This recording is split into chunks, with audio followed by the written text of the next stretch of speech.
Hello everyone, welcome to our channel. మరొక 4 రోజుల పాటు తెలుగు రాష్ట్రాల్లో కొనసాగుతున్నటువంటి చలి తీవ్రత, ఆ తరువాత వివరాల్లోకి వెళ్ళి ఏ జిల్లాలో వర్షాలు పడే అవకాశాలు ఉన్నాయి, తెలుగు రాష్ట్రాల వాతావరణ పరిస్థితులను తెలుసుకునే ముందు మీరు ఇంకా మన ఛానల్ కనుక సబ్స్క్రైబ్ చేయనట్లయితే వెంటనే సబ్స్క్రైబ్ చేసి పక్కన ఉన్న బెల్ ఐకాన్ని కూడా క్లిక్ చేసేయండి. ఇక లేట్ చేయకుండా వివరాల్లో కనుక వెళ్ళినట్లయితే 2 తెలుగు రాష్ట్రాలను మరొక 4 రోజుల పాటు చలి తీవ్రత కొనసాగే అవకాశం ఉంది.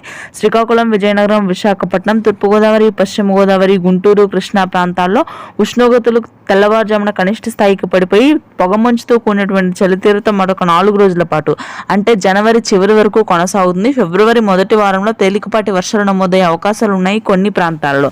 ఇక ఆ తర్వాత ఉత్తర కోస్తా, అదేవిధంగా ఉత్తర తెలంగాణ జిల్లాల్లో మాత్రం అత్యధిక చలి తీవ్రత ఉండే అవకాశం ఉంది. ఆదిలాబాద్, నిజామాబాద్, నల్గొండ, ఖమ్మం, హైదరాబాద్ నగర ప్రాంతంలో చలి తీవ్రత అత్యధికంగా ఉంటుంది. పగటి సమయంలో ఉష్ణోగ్రతలు కూడా పెరుగుతాయి. తెల్లవారుజామున చలి తీవ్రత, పగటి సమయంలో ఉష్ణోగ్రతలు అయితే ఫిబ్రవరి మొదటి వారం చివరి భాగంలో తేలికపాటి నుంచి మోస్తరు వర్షపాతం నమోదవుతుంది. బంగాళాఖాతంలో కొనసాగే ఉపరితల ఆవర్తన ద్రోణి ప్రభావంతో దక్షిణ తెలంగాణ కానీ, దక్షిణ కోస్తా కానీ, రాయలసీమ జిల్లాల్లో కానీ ఎటువంటి వర్షాలు నమోదు కావు.